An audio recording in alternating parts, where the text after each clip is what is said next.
Hello everyone! ఈరోజు మీకు నేను గులాబ్ పూలు ఎలా తయారు చేసుకోవాలో చూపించబోతున్నాను. ఇప్పటి వరకు మీకు ఎవరు ఈ విధంగా గులాబ్ పూలు చేసుకోవచ్చని చెప్పపోండొచ్చండి.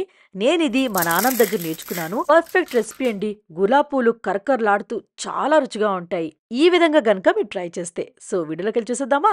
పదండి. ముందుగా రేషన్ బియ్యం తీసుకోవాలండి. నేనిక్కడ 3 కిలోలు తీసుకున్నాను. పిండి ఆడించాలన్నమాట. ఓన్లీ గులాబ్ పూలే కాదండి. నేను జంతికలు, చేగుడియాలు అన్నీ చేస్తున్నానన్నమాట. అందుకే పిండి ఎక్కువ ఆడించుకున్నాను. ఇప్పుడు నీళ్లు పోసుకొని ఒక్క 2 టేబుల్ స్పూన్ల వరకు మీరు ఉప్పు వేసుకోవాలి. ఉప్పు వేసుకున్నారనుకోండి రైస్ అనేది అంటే ఈ బియ్యం అనేది తెల్లగా వస్తాయన్నమాట. డస్ట్ అంతా పోతుంది. ఇలా బాగా కలుపుతూ ఒక 4, 5 సార్లు శుభ్రంగా కడిగి పెట్టుకోవాలండి. ఎందుకంటే ఈ బియ్యంలోని డస్ట్ చాలా ఉంటుంది రేషన్ బియ్యంలో. అందుకే మీకు చెప్తున్నాను. కడిగిన తర్వాత ములిగినంత నీళ్లు పోసుకొని ఒక 3 గంటల పాటు ఈ రైస్‌ని నానబెట్టాలన్నమాట.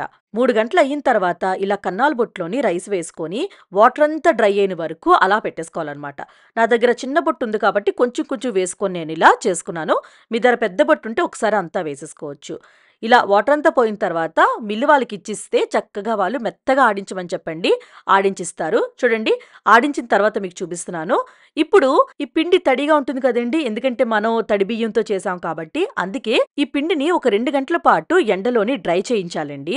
చూడండి నేను మేడ పైన ఇలాగా పిండంతా ఇలా డ్రై చేసేసాననమాట. ఇలా చేసిన వల్ల ఏమవుతుందంటే పిండి మీరు స్టోర్ చేసుకున్నా పాడవదనమాట. అండ్ ఈ గులాబ్ పూలు కూడా పర్ఫెక్ట్‌గా కుదురుతుంది. జంతికలైనా, ఏవైనా పిండొంట్లు పర్ఫెక్ట్‌గా వస్తాయనమాట.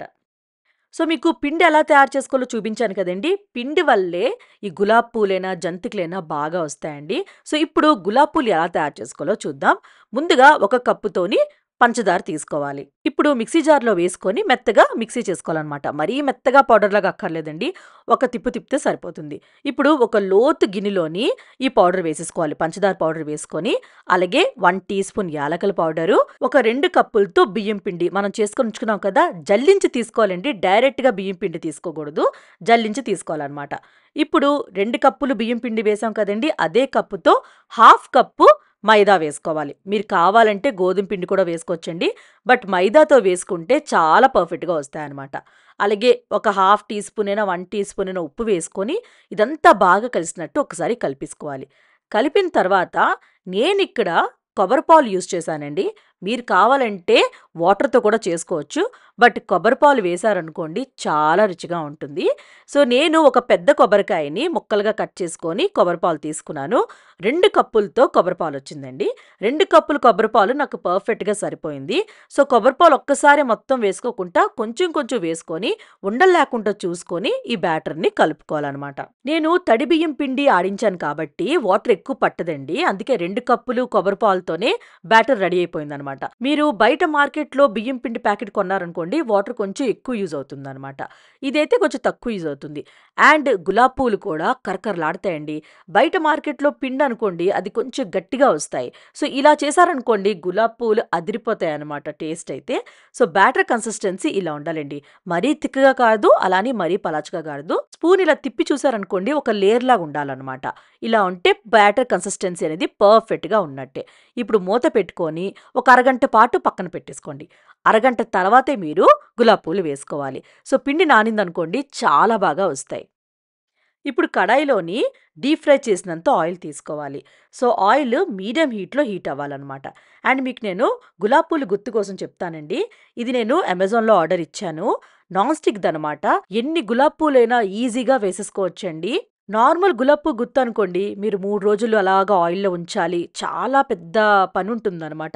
అండ్ గులాబ్ పూలు కూడా ఈజీగా రావు. చాలా కష్టపడాల్సొస్తుంది.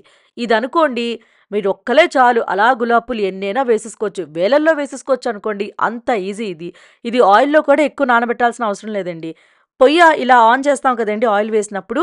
ఆయిల్ హీట్ అయిన వరకు ఆ గులాబ్ పువ్వు గుత్తి అలా ఉంటే సరిపోతుందనమాట. అంతే. మీకు నేను చూపిస్తాను.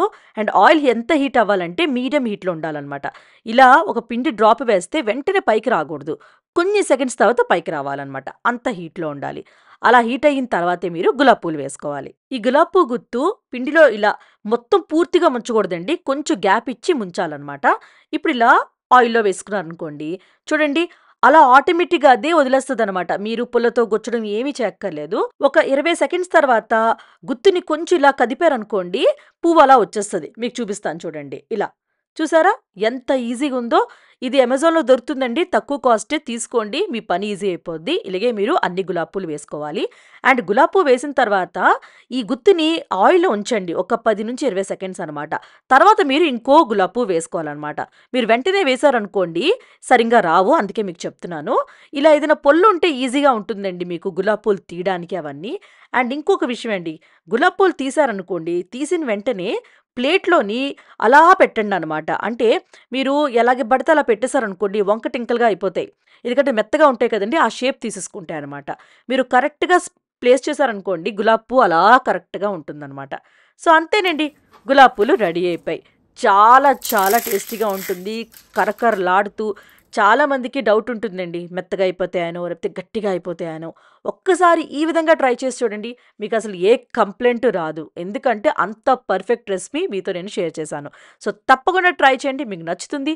నచ్చిందనుకోండి ఒక్క లైక్ చేయండి, షేర్ చేయండి. అండ్ సబ్స్క్రైబ్ చేయడం మాత్రం మర్చిపోకండి. మనం నెక్స్ట్ వీడియోలో మీట్ అవుదాం ఇంకొక మంచి రెసిపీతో. Bye bye.